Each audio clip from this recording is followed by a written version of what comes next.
BJP leader and MP Ravi Shankar Prasad is speaking about Rahul Gandhi and his attack on Prime Minister Modi. Let's listen in. तो संविधान बदलेगी और इसके कारण दो जगह असर निश्चित पड़ा। एक उत्तर प्रदेश में जहां समाजवादी पार्टी की सीटें भाजपा से आगे हो गई और दूसरा महाराष्ट्र में जहां कांग्रेस की सीटें भाजपा से आगे हो गई लोकसभा में। तब तो हमने कुछ नहीं कहा चुनाव आयोग पर, हमने विनम्रता से स्वीकार किया और उस समय चुनाव आयोग ठीक था। राहुल गांधी आप जीते हिमाचल, आप जीते तेलंगाना, तो चुनाव आयोग ठीक था। लेकिन लोकसभा के चुनाव में एक बार जब जनता को मालूम हुआ, सच्चाई सामने आई कि बेबुनियाद तरीके से हमारे साथ कांग्रेस पार्टी ने छल किया, उन्हें हरियाणा में हराया कांग्रेस पार्टी को। हरियाणा की जीत 24 के लोकसभा के बाद 2014 से भी बड़ी जीत है, ध्यान रखिए। मैं गया था प्रचार करने। फिर महाराष्ट्र में जहां इतना हल्ला कर रहे थे तो वहां और हरा दिया। बची कुची बात आई तो दिल्ली को भी बुरी तरह से हरा दिया, केजरीवाल जी हो या राहुल जी हो। अब बिहार को भी हराएंगे, यह हम पूरे विश्वास से कहना चाहते हैं।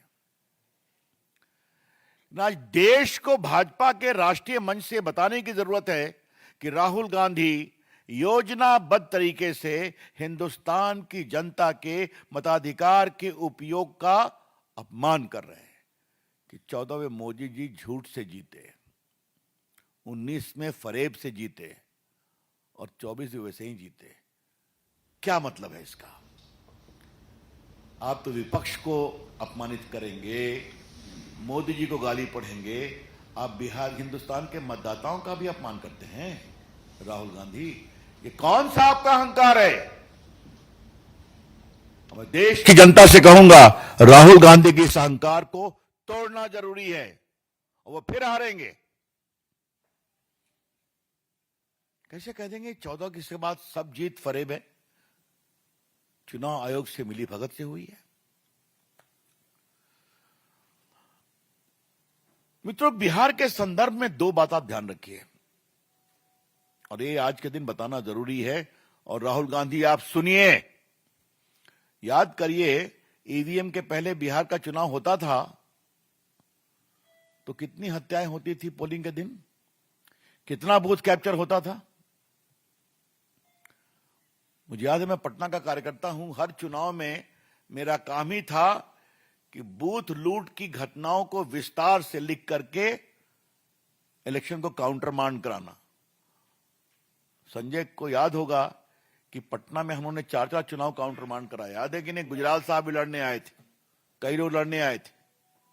ये इतिहास था, देखा है हम लोगों ने। हर बूथ पे लड़ाई होती थी। वो बूथ कैप्चर खत्म हो गया, धन्यवाद है इलेक्शन चुनाव आयोग का। आज ईवीएम में जाइए, बटन दबाइए, रिजल्ट सामने आता है। तो जो बार बार कहते हैं चुनाव आयोग, और अखिलेश यादव कहते हैं, तेजस्वी यादव कहते हैं कि बैलेट पेपर लाओ, वो दर्द है दिल में कि हम बूथ कैप्चर नहीं कर पा रहे हैं।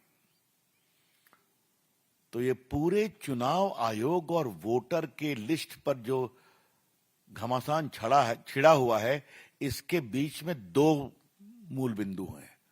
हमें बूथ कैप्चर करने का अधिकार दो और घुसपैठियों को नहीं निकालो।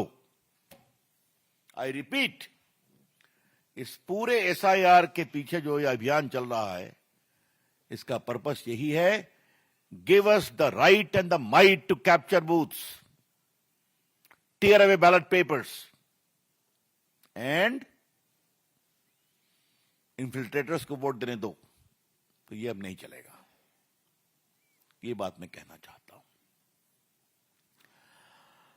मित्र, राहुल गांधी ने चुनाव आयोग पर बहुत बोला है, चुनाव आयोग ने उसका जवाब दिया है। लेकिन राहुल गांधी जी, आप एफिडेविट पर बात क्यों नहीं कह पाए? हमारे पास पूरा आंकड़ा है कि 6.7 करोड़ में लगभग 99.9% लोगों ने कवरेज किया, आपत्ति किया।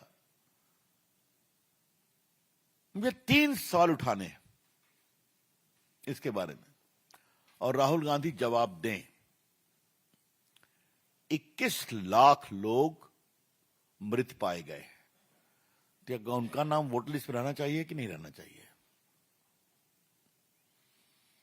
7 लाख लोग का नाम 2 जगह वोटर लिस्ट में पाया गया, क्या उनको रखना चाहिए? क्या 35 लाख लोग अपनी जगह पर नहीं रहते पाए गए। मैं लोकसभा का मेंबर हूं, लेकिन मैं दिल्ली का वोटर नहीं हूं। तुम भी पटने के वोटर हो ना, ये छपरा का वोटर है, क्योंकि आपको एक ही जगह वोटर रहना पड़ेगा। अब राहुल गांधी तो समय के अनुसार कभी वायनाड चले जाते हैं, कभी रायबरेली, कभी अमेठी, छोड़ दीजिए उनकी बात। लेकिन मेरा सवाल यह है कि अगर चुनाव आयोग ने कहा कि आपकी जो आपत्ति है तो आप एफिडेविट पर दीजिए, तो एफिडेविट से क्यों भागते हैं राहुल गांधी? क्योंकि एफिडेविट पर झूठ बोला तो आपके खिलाफ कानूनी कार्रवाई होगी, इसलिए वो भागते हैं। और राहुल गांधी ने कोई पहली बार नहीं किया। याद होगा चौकीदार चोर, राफेल, सुप्रीम कोर्ट ने जब सारा एलिगेशन रिजेक्ट किया तो सुप्रीम कोर्ट पर टिप्पणी की गई थी, तो बाद में माफी मांगा उन्होंने कि हमने सुप्रीम कोर्ट के निर्णय को गलत कोर्ट किया। याद करिए पेगासस, याद है ना, जो फोन में पेगासस था, सुप्रीम कोर्ट का कमिटी बनी, कहा जिनको जिनको अपने मोबाइल पर पेगासस का होने की शिकायत है अपना मोबाइल दे दें। क्या राहुल गांधी ने मोबाइल दिया? क्या रोज दिखाते थे मेरा मोबाइल देखो। तो राफेल हो गया, पेगासस हो गया, 370 हुआ, सेना से उनके शहादत का सबूत मांगा, क्या क्या नहीं किया। आज तक उन्होंने कंडेम किया है पहलगाम की घटना को सीरियसली? सेना क्या कर रही थी, क्यों नहीं कर रही थी? हमारे बहादुर सेना ने इतना जबरदस्त ऑपरेशन सिंदूर में काम किया, एक शब्द निकले, छोड़िए मोदी जी को, सेना के प्रति शुभकामना के एक संदेश निकले कि आपकी बहादुरी का हम समर्थन और सम्मान करते हैं? बिल्कुल नहीं। तो क्या सेना, हाँ मैं भूल ही गया, मीडिया, आप लोग बिके हुए हैं, कहते हैं ना, हम लोग इतने वर्षों से इस मंच से आपसे बात करते हैं, हम लोग इसकी हिम्मत भी नहीं कर सकते। वो तो अपने मंच से कहते हैं आप लोग सब बिके हुए हैं। तो क्या मीडिया, क्या चुनाव आयोग, क्या सीवीसी, क्या सीएजी, किसी भी संवैधानिक संस्था को राहुल गांधी ने नहीं छोड़ा है।